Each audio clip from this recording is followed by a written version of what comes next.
ॐ केशवाय नमः। ॐ नारायणाय नमः। ॐ माधवाय नमः। ॐ गोविन्दाय नमः। ॐ विष्णवे नमः। ॐ मधुसूदनाय नमः। ॐ त्रिविक्रमाय नमः। ॐ वामनाय नमः। ॐ श्रीधराय नमः। ॐ ऋषिकेशाय नमः। ॐ पद्मनाभाय नमः। ॐ दामोदराय नमः। ॐ सङ्कर्षणाय नमः। ॐ वासुदेवाय नमः। ॐ प्रद्युम्नाय नमः। ॐ अनिरुद्धाय नमः। ॐ पुरुषोत्तमाय नमः। ॐ अधोक्षजाय नमः।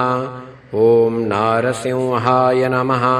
ॐ अच्युताय नमः। ॐ जनार्दनाय नमः।